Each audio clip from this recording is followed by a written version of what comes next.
안녕하세요. 저는 시모, 시누이 그리고 남편에게 한 방 먹이고 시원하게 이혼해버린 30대 여자입니다. 가끔 제가 이혼을 했다고 하면 아무것도 모르면서 좀 참고 살지. 요즘 젊은 사람들은 이혼을 참 쉽게 생각하는 것 같아. 이런 말을 하는 사람들도 종종 있는데요. 그런 말을 들을 때마다 저를 생각해서 해주는 말인 줄 알지만 고구마 100개를 먹은 것처럼 답답한 마음이 드는 건 어쩔 수 없는 일인 것 같아요. 그런 걱정은 굳이 해주지 않아도 될 텐데 하는 마음이 들기도 하고요. 이때까지는 그저 이혼했다는 사실만 밝혔을 뿐 이혼 사유에 대해서 자세히 설명한 적이 없었는데요. 오늘은 제가 평소 애정하는 사연 열차에서 저의 이혼 스토리에 대해 풀어보려고 합니다. 그러면 시작해 보겠습니다. 저와 남편은 흔하디 흔한 소개팅으로 만나 결혼까지 하게 되었어요.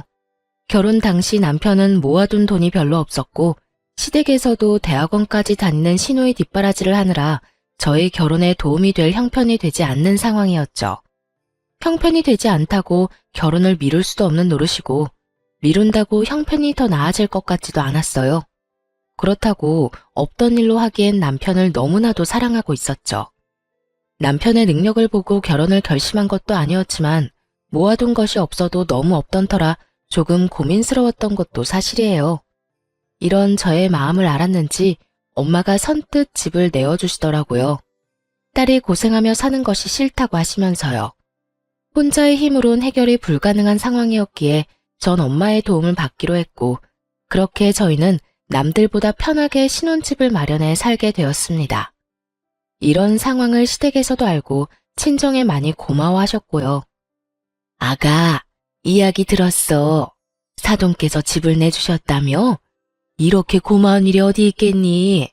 너도 알다시피 우리가 막내딸 뒷바라지 한다고 하나뿐인 아들 장가가는데 아무 도움도 주지 못해서 마음이 좋지 않았는데 이렇게 도와주신다고 하니 죄송한 마음이 들지만 한편으론 마음이 놓이는구나.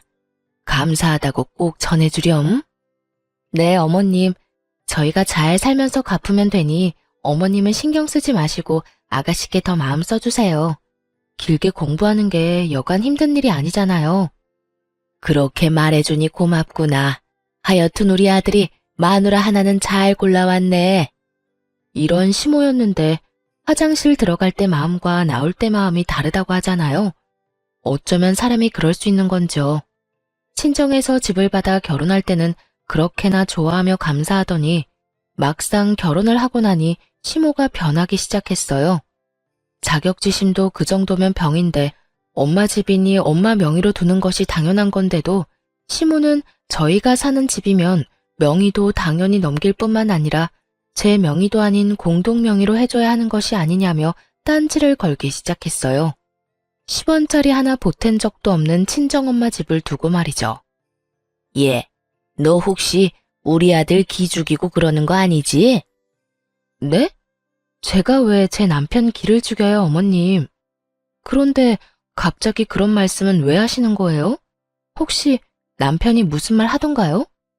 아니, 그런 게 아니라 지금 사는 집이 사돈 명의이지 않니? 그래서 혹시나 우리 아들이 장모 집에 산다는 생각에 기죽어 지낼까 봐서 그렇지.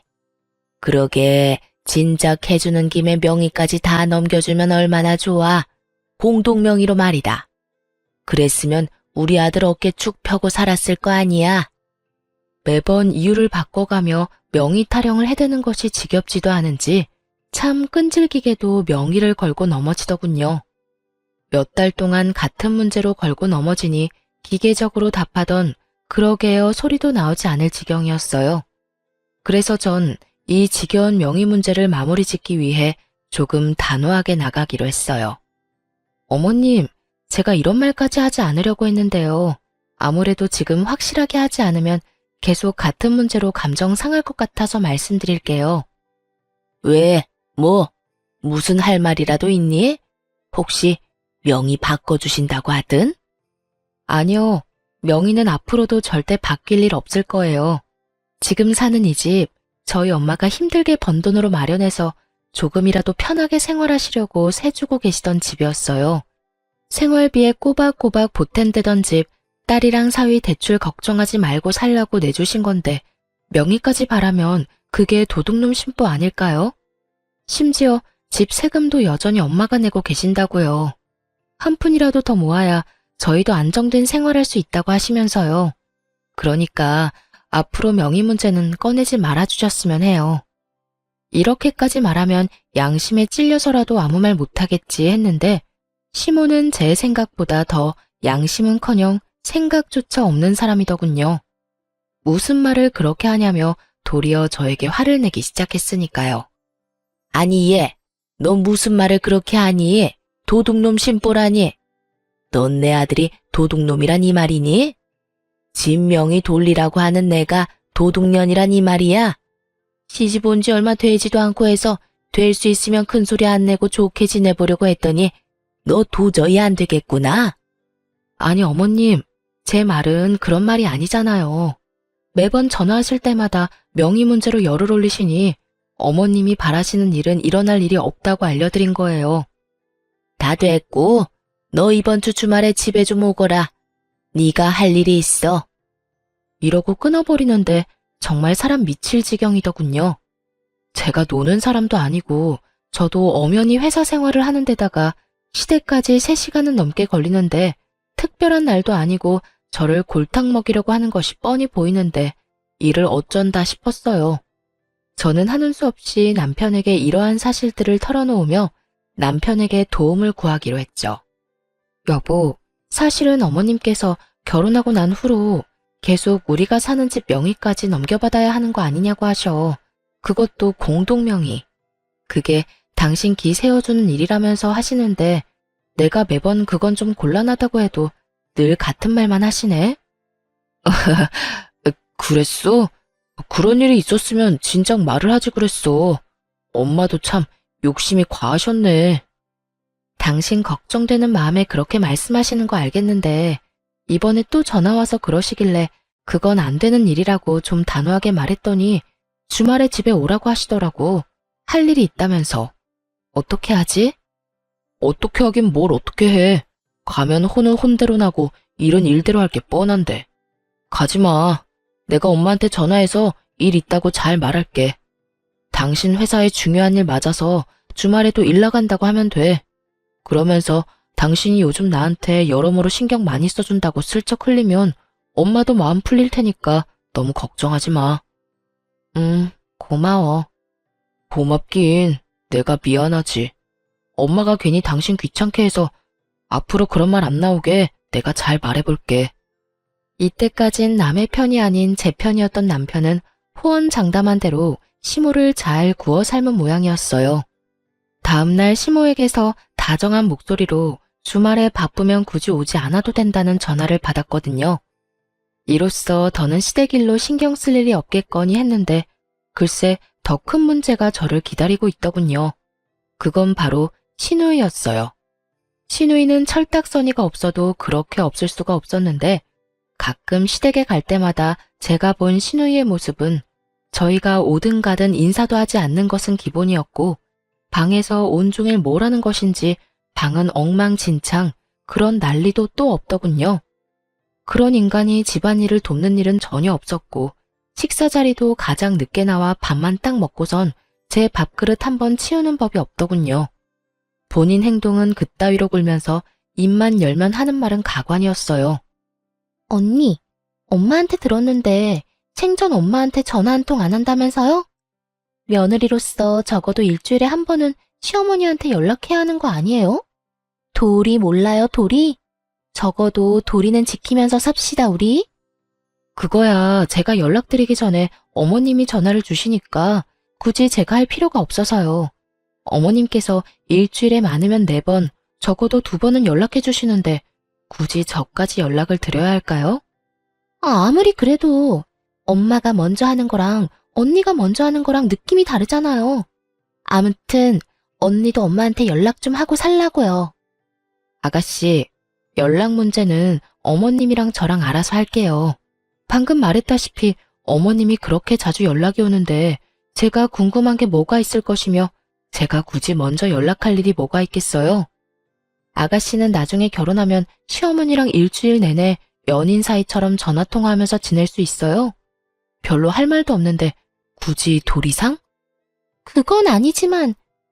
그거 아니면 그냥 저희 일은 저희가 알아서 하게 두고 아가씨 일이나 신경 써요.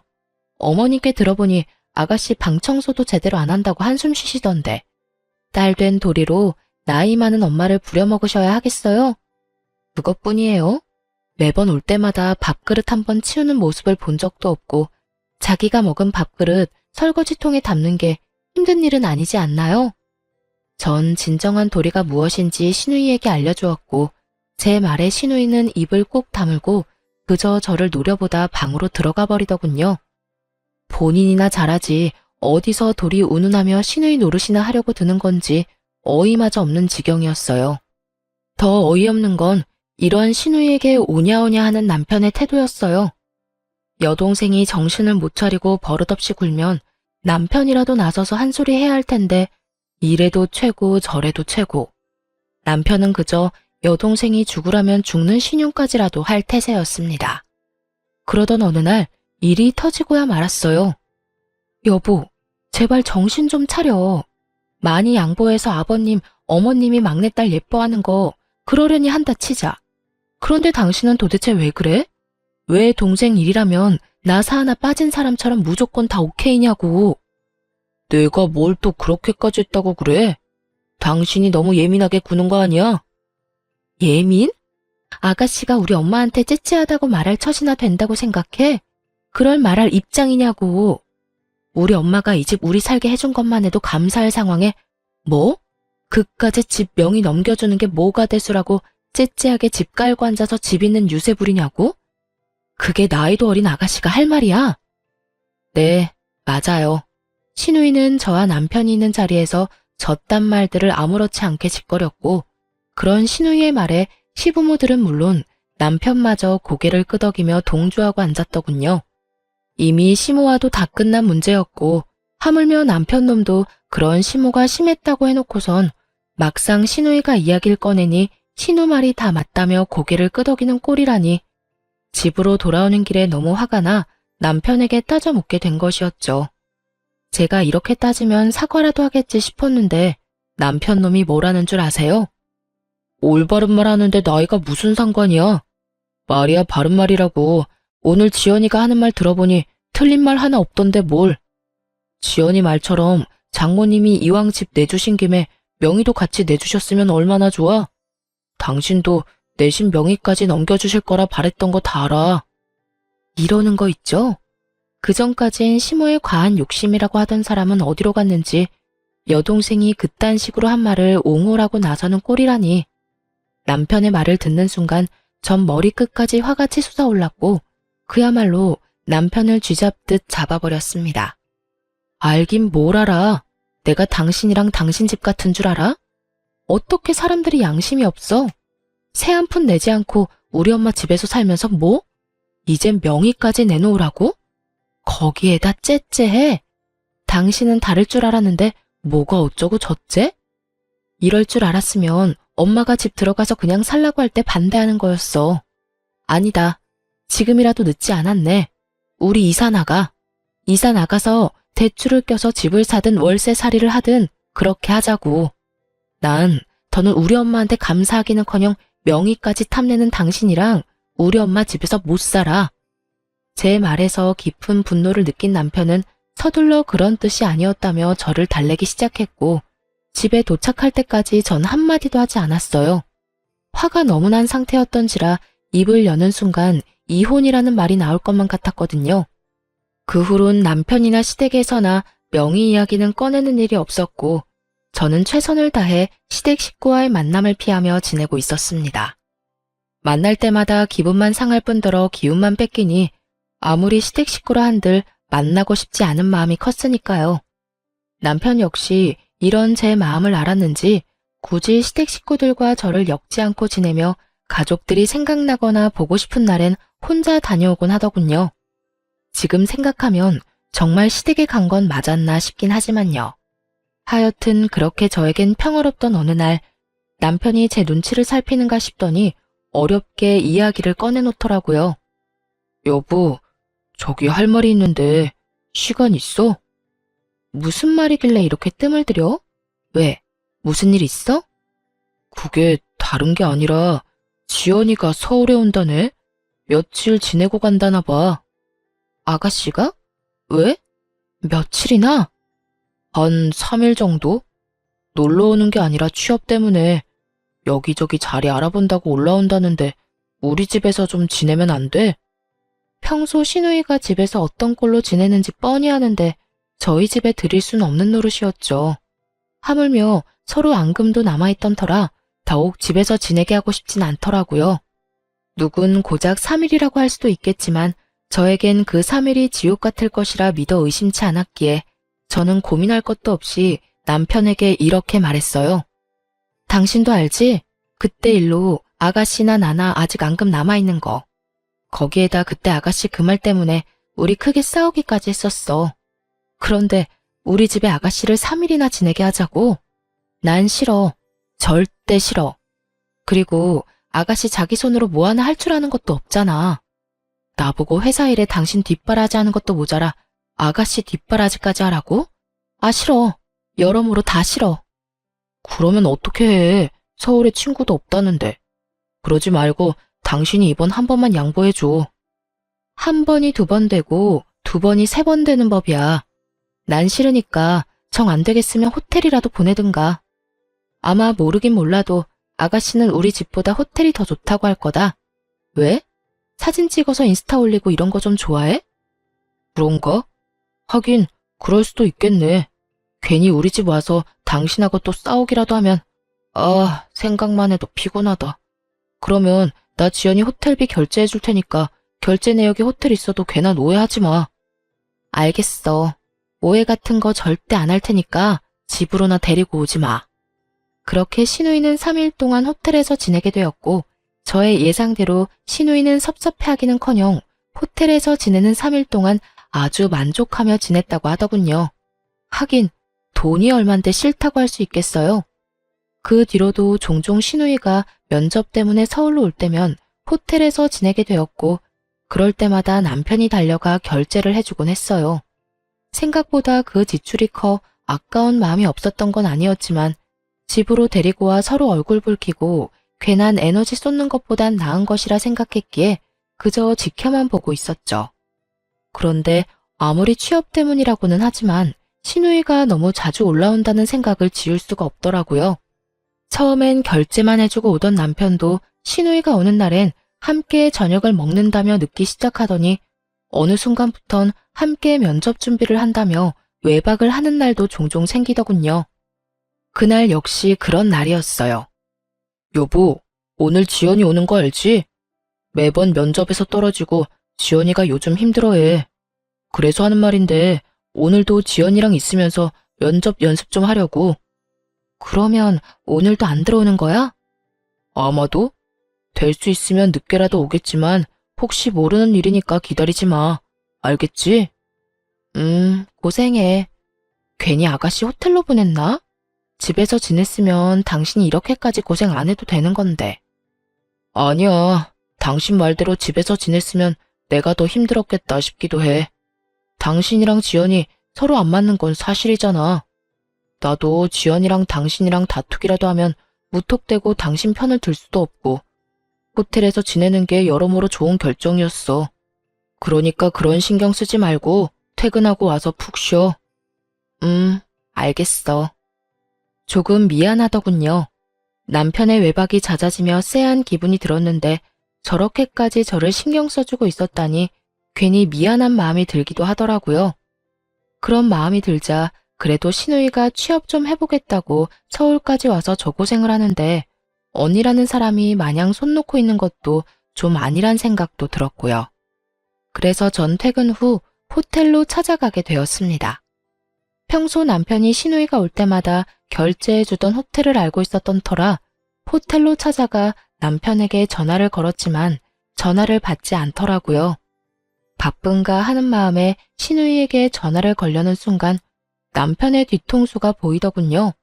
시누이가 아닌 낯선 여자와 끌어안다시피 어깨동무를 하고 걸어가고 있는 남편의 뒤통수가요. 그 순간 저는 정말 이성의 끈을 놔버렸고 그대로 두 연놈에게 말 그대로 돌진을 하고 말았습니다. 야, 그 여자가 네 여동생이냐? 저는 소리를 질러버렸고 저를 발견한 남편은 많이 당황한 듯 뒷걸음질을 치며 말까지 더듬고 있더군요. 여보, 여길 어떻게, 그게 어떻게 된 일이라면, 그게 말이지. 현장에서 딱 걸렸으니 무슨 변명이 필요하겠어요? 아니, 무슨 말이 생각이나 나겠습니까? 남편은 어떤 말도 생각이 나지 않는지 그저 같은 말을 반복하며 저를 보고 있더라고요. 그래, 무슨 할 말이 있겠어. 이렇게 현장에서 딱 걸렸는데 말이야. 언제부터니? 도대체 언제부터 바람 피우고 돌아다녔냐고. 그리고 바람을 피우려거든 들키지나 말지. 떡하니 아가씨가 드나들던 호텔에서 이러고 싶니? 내가 찾아올 거란 생각은 전혀 하지 못한 거야. 그 머리로 어떻게 대학은 가고 어떻게 취업을 했니?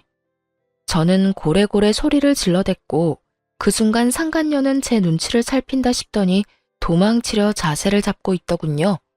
그래서 그냥 도망치게 뒀냐고요? 그럴 리가요. 뒤를 돌아 금방이라도 달려나가려는 상간녀의 머리채를 그대로 확 잡아버렸어요. 야, 감히 어딜 도망가려고? 이 상황 수습은 해놓고 가야 할 거 아니야. 보아하니 하루 이틀 만난 사이는 아닌 것 같은데 두 사람 언제부터 만났니? 내 남편 언제부터 만났냐고. 이거 놓고 말해요. 머리카락 다 뽑힌다고요. 아, 진짜 쪽팔리게 이게 뭐예요? 이렇게 우악스럽게 굴지 말고 이거 놓고 대화로 하자고요. 교양 없게 이게 무슨 짓이에요? 교양? 교양 같은 소리 하네. 너는 교양이 철철 흘러넘쳐서 가정 있는 남자랑 호텔 오니? 내가 아는 교양은 그런 말이 아니었는데 요즘은 바뀌었나 보다. 그쪽 남편이랑 그런 사이 아니거든요? 그래. 거래처 사람인데 급하게 받아야 할 자료가 있어서 잠시 들린 거라고요. 여기 있다고 하길래 잠시 온 거라고. 아무것도 모르면서. 그러니까 얼른 놔달라고요. 아, 너희 회사에선 거래처 사람이랑 어깨 동무도 하고 호텔 로비에서 뽀뽀도 하고 그러는가 봐. 왜? 이것도 아니라고 우겨보시지? 여기 CCTV 쫙 깔려있거든? 너도 눈은 있지? 여기도 저기도 CCTV 달려있는 거. 이게 잘못했다고 싹싹 빌어도 모자랄 판국에 뭐? 아무것도 몰라? 저는 미친 소리를 짓거려대는 상간녀의 머리채를 잡고 흔들어버렸고 벙쪄있던 남편놈이 이러다 상간녀 잡겠다 싶었는지 급하게 저를 저지하고 나서더군요. 여보, 그만해. 이러다 사람 잡겠어. 내가 다 설명할 테니 우선 이 사람 보내고 집에 가. 집에 가서 이야기하자고. 남편은 필사적으로 제 소나기에서 상간녀를 떼놓았고 제가 그런 남편을 노려보는 사이 상간녀는 걸음아 나 살려라 도망을 치더라고요. 저에게 머리채를 뜯기느라 내팽겨쳐진 가방도 챙기지 못하고요. 전 그런 상간녀의 가방을 챙겨 집으로 돌아와 버렸고 남편 역시 그런 저의 뒤를 따라 집으로 들어오더군요. 여보, 내가 진짜 미쳤었나 봐. 당신을 두고 내가 그런 짓까지 하면 안 되는 거였는데 한 번만 용서해주면 안 될까? 당신은 못 믿겠지만 정말 처음이었어. 사랑, 이런 감정이 아니라 한순간 충동, 그래, 충동 같은 거였다고. 나한텐 당신뿐인 거 누구보다 당신이 더 잘 알잖아. 나한테 여자는 당신뿐이야. 내가 사랑하는 사람은 당신뿐이라고. 정말 마음을 준 적은 단 한 번도 없었다고. 정말 웃기지도 않은 소리지 않나요? 왜 바람 피우는 것들은 하나같이 이런 말을 하는 건지. 어디 외도 학원이라도 다니는 것인지 남편은 외도를 저지르다 들킨 인간들의 단골 대사들을 줄지어 읊어대기 시작하더군요. 다른 건 몰라도 폭력, 외도, 도박은 절대 고칠 수 없는 병이라고 생각하던 저였기에 두말할 것 없이 이혼을 말하게 되었죠. 이제 와서 사랑? 마음은 준 적 없어? 그 말을 내가 어떻게 믿어? 당신이 당신 동생 핑계대면서 외박한 적이 몇 번인데. 다 됐고 이혼해. 이혼이라니. 어떻게 이런 일 한 번 있었다고 이혼하자는 말을 할 수가 있어? 넌 바람 피운 게 이런 일이라고 가볍게 이야기할 일이니? 넌 그런 줄 몰라도 난 아니야. 난 다른 건 몰라도 바람, 폭력, 도박은 절대 고칠 수 없는 병이라고 생각하는 사람이고, 당신한테도 이런 내 생각은 연애할 때부터 끊임없이 말했던 바야. 그렇게까지 했는데도 불구하고 당신이 이딴 짓까지 했을 땐 당연히 이혼 정도는 각오했어야지. 저는 단호했고, 이런 저의 단호한 태도에 남편은 한 발 물러서더라고요. 물러설 수밖에 없었죠. 제가 남편이 도착하기 전 미리 싸두었던 남편의 짐을 현관문 밖으로 던져버렸으니까요. 당신 지금 너무 흥분한 것 같다. 그래, 너무 흥분해서 당신이 지금 무슨 말을 하고 있는지도 모르는 것 같은데 나중에 이야기해. 나중에 흥분 좀 가라앉고 나면 그때 이혼이든 뭐든 이야기하자고. 이렇게 말한 남편은 집을 나가버렸고, 그런 남편의 뒷모습을 보며 정말 배신감에 치가 떨리는 기분이 무엇인지 알 것 같더군요. 잠깐이라도 저딴 인간한테 미안함을 느낀 제가 한심스럽기도 하고, 왜 단 한 번도 저런 남편을 의심하지 못했을까 하는 마음이 들기도 하고요. 하긴 여동생 핑계로 그것도 다른 것도 아닌 취업을 앞세워 외도를 저지르고 있었으니 의심을 할 수도 없는 상황이었죠. 거기에다 시누이가 정말 올라온 적도 있었고, 그런 시누이라면 벌벌 떠는 남편이었으니 꿈에도 생각하지 못했던 것입니다. 그렇게 남편에 대한 원망과 스스로에 대한 한탄으로 치를 떨고 있는데, 집에서 나간 지 5분도 되지 않은 남편에게서 전화가 오더군요. 제 휴대전화가 아닌 상간녀가 미처 챙기지 못한 가방 안에 들어있던 상간녀의 휴대전화로요. 하트만 5개인 이름이 뜨고 전 직감적으로 남편임을 알았고, 전 전화를 받아 아무 말도 하지 않고 있었어요. 제가 아무 말도 하지 않자 남편은 화가 난 상간녀가 아무 말도 하지 않고 있다고 생각했는지 혼자 말을 쏟아내기 시작하더군요. 자기야, 화 많이 났어? 왜 아무 말도 안 해? 그래. 나 같아도 화 많이 났을 것 같아. 미안해. 내가 좀 더 조심했어야 했는데 갑자기 그렇게 찾아올지 꿈에도 몰랐어. 나 집에서 쫓겨났다? 이혼하자네? 눈 하나 깜짝하지 않고 이혼하자는데 어쩌면 그렇게 독한지. 하긴 그 여자가 독한 구석이 있어. 내가 말했었지? 그 여자 독하다고. 차라리 잘 됐어. 내가 빨리 정리할 테니까 자기가 늘 원하던 대로 우리 같이 살자. 나 이제 자기뿐이야. 내가 그 여자랑 정리만 깔끔하게 되고 나면 자기한테 잘할게. 우선 이혼 전까진 우리 거리를 좀 두면서 지내야 할 것 같아. 이 여자 지금 눈이 완전 뒤집혀서 무슨 짓까지 할지 예상이 안 돼. 혹시나 회사 찾아와서 난리라도 부리면 우리 둘 다 무사히 회사 생활하는 건 힘들 거야. 내가 끝까지 이혼은 안 된다고 하면서 이 여자 마음 달래면 이혼은 하더라도 회사까진 찾아오지 않을 거야. 그렇게까지 치사하게 굴 여자는 아니거든. 하여튼 지금도 당장 자기한테 가고 싶은데 혹시나 사람 붙였을 수도 있어서 못 가. 그러니까 너무 섭섭해하지 말고 많이 놀라고 화났을 텐데 진정 좀 하고 쉬어. 그럼 끊을게. 사랑해 자기야. 난 자기밖에 없어. 끝까지 절절한 남편의 고백을 듣고 있자니 덜덜덜 떨리던 치가 촥 가라앉는 느낌이 들더군요. 머리가 확 맑아졌다고나 할까요? 배신감에 마비되었던 이성이 제자리를 찾으며 정신이 또렷해졌어요. 전 상간녀의 가방을 살펴보기 시작했고 남편의 회사명이 찍힌 볼펜부터 물티슈까지 나오더군요. 남편의 말과 회사명이 찍힌 물건들을 보아하니 상간녀는 절대 거래처 사람이 아닌 같은 회사 동료일 거란 확신을 하게 되었어요. 다음 날 전 상간녀의 가방을 챙겨 남편의 회사로 갔고 아니나 다를까 저의 확신처럼 남편 대신 상간녀가 남편의 부서에서 저를 반겨주더군요. 여길 어떻게... 여기서 이러지 말고 나가서 이야기해요. 당신 남편도 지금 여기 없다고요. 지금 아침 회의 들어가서 여기 없어요. 그러니까 나가서 이야기하자고요. 저를 본 상간녀는 저를 잡아 끌며 속삭이기 시작했고 전 그런 상간녀의 팔을 뿌리치며 큰 소리를 내며 말했어요. 어제 머리채 잡힌 거로는 부족했어? 어디서 감히 내 몸에 손을 대? 왜? 오늘은 뺨이라도 한 대 때려줘? 외부인의 등장과 그 외부인의 입에서 나온 자극적인 말들. 사무실 안의 사람들의 이목을 주목시키기엔 부족함이 없는 조합이었죠. 그 조합에 보답하듯 사람들의 시선이 상간녀와 저에게 꽂히기 시작했고 상간녀는 안간 힘을 쓰며 저를 설득하려 애를 쓰더군요. 그런 게 아니라 여긴 회사잖아요. 제가 다 잘못했으니까 제발 나가서 이야기해요. 누구 좋으라고 나가서 이야기해. 내 남편은 어디 갔니? 아, 네 애인이라고 해야 하나? 이게 무슨 상황인가 눈을 반짝이며 구경하던 사람들은 제 말을 듣자마자 저마다 놀라 탄성을 자아내기 시작하더군요. 손가락질하며 그럴 줄 알았다 하는 사람들도 있었고요. 이보세요. 이것도 엄연히 명예훼손인 거 알고 있어요? 경찰에 신고하기 전에 당장 나가요. 나가서 이야기를 나누든 뺨을 때리든 나가서 하자고요. 경찰? 경찰은 내가 부르고 싶은 심정이야.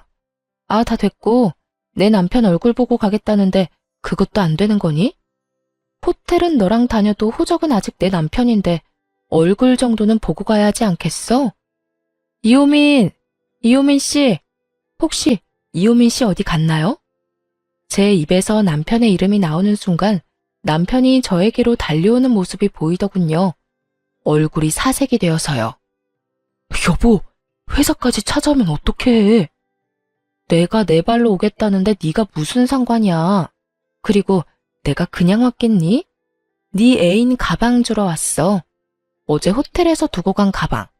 아, 여기 안에 전용 휴대전화도 있었는데 몰랐지. 하긴 몰랐으니까 어제 전화로 그딴 말이나 짓거려댔겠지. 여보, 그럼 어제 나랑 통화한 게 당신이야? 다 듣고 있었던 거야? 그런데 왜 아무 말도 안 했어? 내 욕을 그렇게나 하는데 내가 무슨 할 말이 있겠어. 그렇게 싫어하는 줄도 모르고 참고 산 내가 바보 등신이지. 하여튼 이 가방 안에 우리 이혼 서류도 들었으니까 도장 찍어서 법원에서 봐. 그렇게 원하는 이혼 해줄 테니까 둘이 함께 알콩달콩 잘 살아봐. 그 행복 언제까지 이어질진 모르겠지만 그렇게 소원이라니 물러서 줘야지. 여보, 그 말을 다 진심이라고 생각하는 거야? 어제는 나도 화가 나서 그랬어. 다 진심일 리가 없잖아. 그리고 아무리 그런 상황이라도 그렇지 회사까지 찾아오면 어떡해. 이렇게까지 난장판을 치면 회사 생활 어떻게 하라고. 내가 이 와중에 니놈 회사 생활까지 걱정해줘야 해? 전현 회사 생활까지 걱정해줘야 하냐고. 내가 너같이 모자란 거 데리고 살아주니까 진짜 혹은 줄 알았니? 네가 잘못했다고 빌면 마음 약해져서 네가 원하는 대로 움직여줄 거라 생각했어? 꿈도 꾸지 마라. 내가 이때껏 참고 산 건 니까지 것도 남편이었으니까, 니까지 걸 사랑했으니까 다 참고 산 거야. 이젠 나한테 사랑 같은 건 없어. 그러니까 나한테 다른 거 기대하지 말고 이혼 준비나 해. 전 냅다 소리를 질러버렸고 제 말을 듣고 있던 직원분들 중엔 저에게 감정이입을 과하게 하셨는지 우시는 분도 계시더군요. 그 사람들 사이에 손톱을 물어뜯으며 주변 눈치와 제 눈치를 살피는 상간녀와 눈이 마주치는 순간 저는 이렇게 말하고 그 자리를 떠났습니다. 너 상간녀 소송 준비해? 아주 잘 열심히 준비하는 게 좋을 거야. 내가 너도 가만두진 않을 거니까. 그렇게 무사히 이혼 통보와 함께 회사에 소문내기를 마친 저는 변호사를 만나며 이혼 준비에 정신없는 날들을 보내고 있었어요. 이혼 결정만 하면 당장이라도 이혼할 수 있을 줄만 알았는데 현실은 그렇지 않더라고요. 특히나 남편은 이혼에 협조적이지 않았고 상간녀 역시 쉽게 인정하지 않았어요. 그렇게 점점 지쳐가는 사이 저의 전투력을 다시금 일깨워주는 연락을 받게 되었어요. 그 상대는 바로 신우이였어요. 언니, 오빠 무슨 일 있어요? 오빠를 왜 나한테 물어요? 오빠를 언니한테 묻지 그러면 누구한테 물어요? 여전히 되바라진 신우이의 말을 듣고 있자니 남편 놈이 아직 시댁엔 아무 말도 하지 않았구나 싶더라고요. 이 꼴을 보기 싫어서라도 제 입으로 다 말을 해버릴까 싶기도 했지만 그래도 이런 건 본인 입으로 해야 한다 싶은 마음에 조금 참기로 했죠. 오빠 바쁠 거예요. 요즘 이런저런 일이 많아서 정신없을 거예요. 왜요? 무슨 일 있어요? 급한 일이면 회사로 전화해 보든가요. 급하긴 한데 회사까지 연락할 일은 아니고, 그냥 언니한테 말할게요. 저 드디어 취업이 됐는데 오빠 집이랑 가깝더라고요. 한 번에 가는 교통편도 있고. 그래서 말인데 저 따로 지낼 곳 구할 때까지 오빠 집에서 지내도 되죠? 한 달 정도면 되지 않을까 싶은데. 역시는 역시다 싶더군요. 어쩌면 처음부터 끝까지 이리도 당당하게 사람 속을 뒤집어 놓을 수가 있는지 전 당연히 안 된다고 했고 신우이는 개거품을 물며 따지기 시작했어요. 하루도 절대 안 되는 판국에 한 달이요? 될 거라고 생각하는 건 아니죠? 혹여나 그런 기대 같은 거 하는 거면 버려요. 난 절대 내 집에 아가씨를 들일 생각 따윈 없으니까.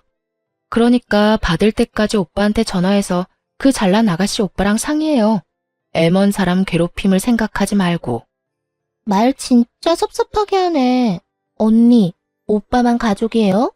언니도 엄연히 저랑 가족이잖아요. 이럴 땐 가족끼리 발벗고 서로 돕고 사는 게 도리라고요. 평소에 저를 언니 취급이라도 해줬으면 몰라 저만 봤다 하면 지나가는 개만도 못한 취급을 하던 신우이가 저딴 말을 짓거려대니 그것 참 어이가 없어 웃음이 다 나오더군요. 그 와중에 또 도리 어쩌고 하는 꼴이 잠시 사그라들었던 저의 복수 의지를 불태우기도 했고요.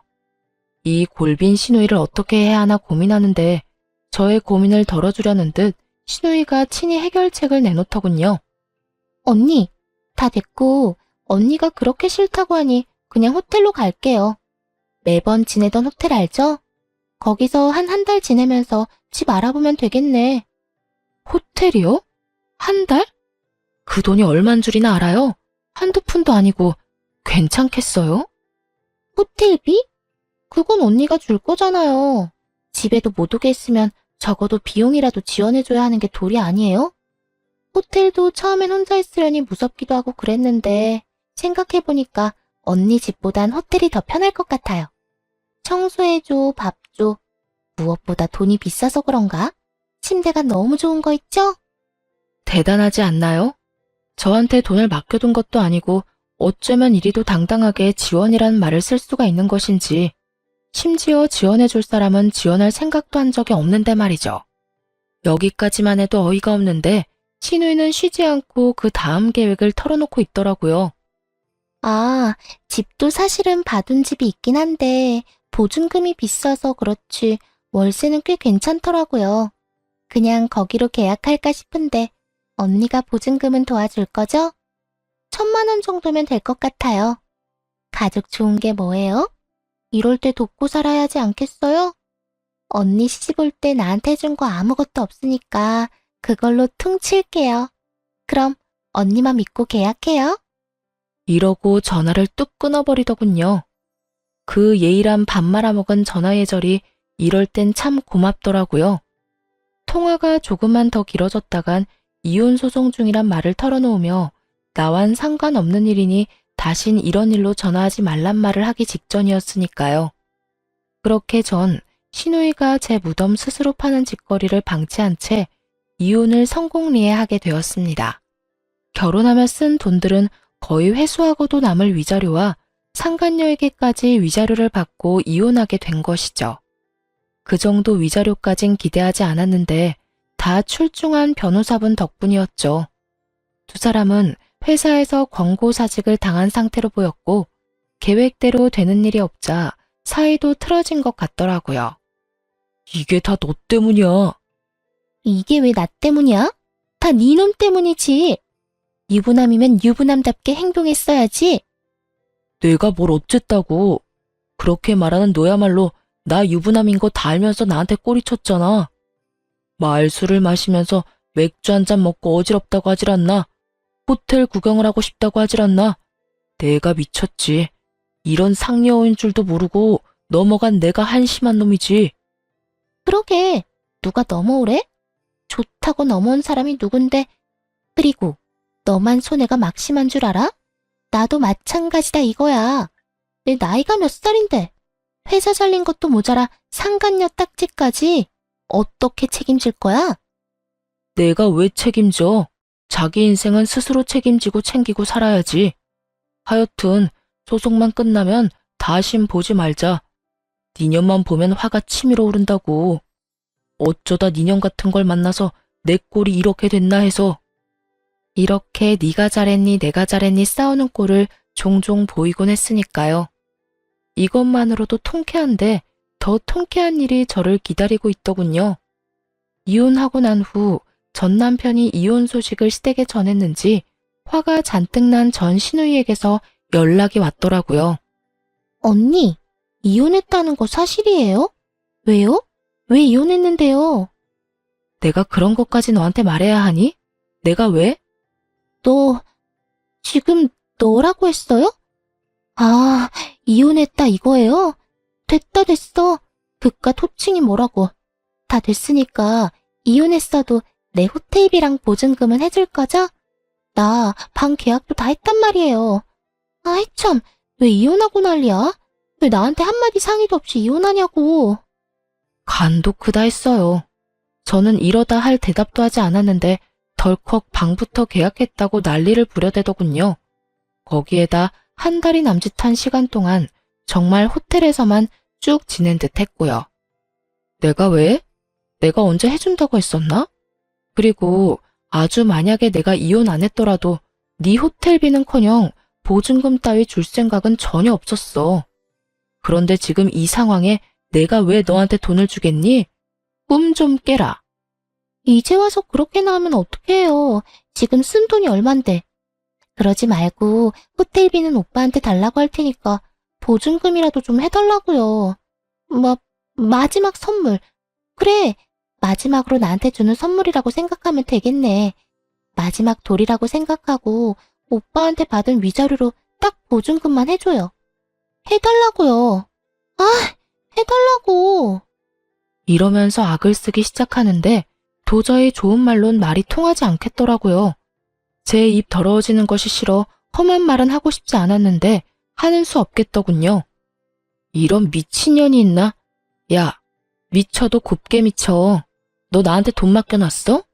어디 빚쟁이처럼 돈 내놓으라고 이 난리야? 네가 쓰고 네가 쓴 돈 네가 알아서 해결해. 그리고 말끝마다 돌이 찾아대는데 그 좋아하는 돌이 너나 잘 지켜. 나이 먹고 자기 밥그릇 하나 씻을 줄도 모르고 자기 방 청소 한 번 제대로 한 적 없는 년이 어디서 감히 돌이 타령이야? 다시 한번 전화해서 돈 내놔라 하기만 해봐. 내가 네 회사까지 찾아가서 입사하자마자 잘리게 해줄 거니까. 알겠으면 끊어. 제 말이 통했는지 그 뒤론 연락 같은 건 오지 않더라고요. 얼마나 통쾌했는지 모릅니다. 제 입까지 더럽힌 것이 못내 찝찝하긴 했지만 어찌되었든 할 말은 다 했으니까 그걸로 됐다 싶었어요. 그렇게 그 질긴 인연도 끝일 거라 생각했는데 며칠 뒤 전 남편에게 연락이 와 득달같이 따지고 들더군요. 너 진짜 무슨 생각으로 그랬어? 나 엿먹이려고 그랬냐? 우리 지연이 엿먹이려고 그랬냐고. 이혼 소송 중이라고 말이라도 해줬으면 지연이가 계약까지는 안 했을 거 아니야. 이제 어떻게 할 거야? 호텔비야 내가 줬지만 계약금은 다 날리게 생겼다고. 이 지긋지긋한 인간은 끝까지 제 탓을 하며 물고 늘어지더군요. 하긴 이런 인간이니 외도나 저지르고 회사도 잘리는 게 아니겠어요? 전 그런 남편놈에게 한껏 비웃음 가득한 목소리를 내며 이렇게 말해주었어요. 동생이라는 년이나 오빠라는 놈이나 쌍으로 미쳤구나. 정신 차려. 호텔에서 돈 쓴 것도 네 동생, 생각 없이 덜컥 계약부터 한 것도 네 동생이야. 계약금 날리는 게 아까우면 네가 대출을 받든 장기를 팔든 해서 보증금 해주면 되는 거고 그것도 안 되면 네 집에 말해. 나한테 이러지 말고. 뭘 잘했다고 나한테 그런 설명을 해라 마라 명령질이야?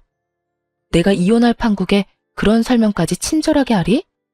제발 정신 차리고 나한테 2번 다시 연락하지 마. 알겠어?